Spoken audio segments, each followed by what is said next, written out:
Elektabilitas bakal Capres 2024 Anies Baswedan lagi-lagi berada di bawah rivalnya, Prabowo Subianto dan Ganjar Pranowo.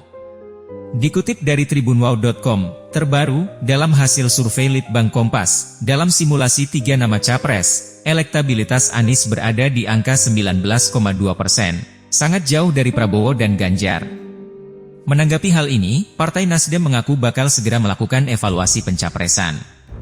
Hal tersebut disampaikan oleh Sekretaris Fraksi Nasdem Saan Mustopa saat ditemui awak media di Kompleks Parlemen, Senayan, Jakarta pada Senin 21 Agustus 2023. Kalau terkait dengan survei ya bagi Nasdem maupun juga dalam konteks pencapresan Capres, itu bisa dijadikan sebagai alat evaluasi, untuk terus menjadikan panduan kerja-kerja politik kita, baik secara kepartaian maupun dalam konteks pencapresan, kata Saan, dikutip dari tribunnews.com. Kendati demikian, kata Saan, survei sejatinya bergerak fluktuatif.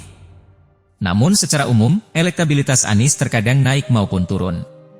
Berbagai survei yang ada itu kan fluktuatif ya, di suatu survei ini mengalami kenaikan salah satu capres tapi di survei lain yang naik juga YG berbeda. Tapi apapun mereka memiliki metodologi yang harus kita coba, hormati, dan kita tentu juga mengapresiasinya, jelasnya. Saan menerangkan hasil survei terakhir Anies Baswedan dinilai telah mengalami kenaikan meski belum signifikan. Artinya, kata dia, jika dibandingkan dengan survei sebelumnya adanya mengalami kenaikan.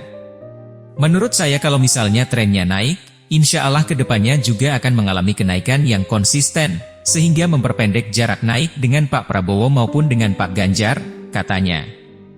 Sebelumnya, survei Litbang Kompas menunjukkan elektabilitas bakal calon presiden, baca pres, Ganjar Pranowo dan Prabowo Subianto bersaing dengan ketat. Sementara itu, baca pres Koalisi Perubahan, Anies Baswedan masih tertinggal jauh. Dalam survei ini, Ganjar Pranowo masih unggul dibandingkan Prabowo dan Anies. Baca pres dari PDIP itu unggul dalam simulasi terbuka, simulasi 10 nama, 5 nama hingga 3 nama.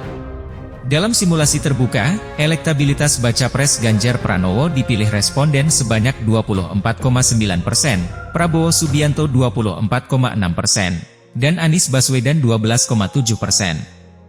Dalam simulasi 10 nama, Ganjar Pranowo diketahui mendapatkan 29,6%.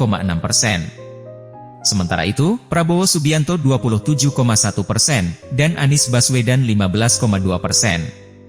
Berikutnya, dalam simulasi 5 nama, Ganjar memperoleh suara sebesar 31,8%, Prabowo 27,8%, dan Anies 15,6%. Sedangkan dalam simulasi 3 nama, Ganjar mendapatkan elektabilitas 34,1%. Gubernur Jawa Tengah itu unggul tipis dari Prabowo yang punya 31,3% dan Anies 19,2%. Sebagai informasi, survei Litbang Kompas ini dilakukan dengan tatap muka pada 27 Juli hingga 7 Agustus 2023, melibatkan 1.364 responden di 38 provinsi yang tersebar di 331 desa, kelurahan di Indonesia, dengan margin of error sekitar 2,65.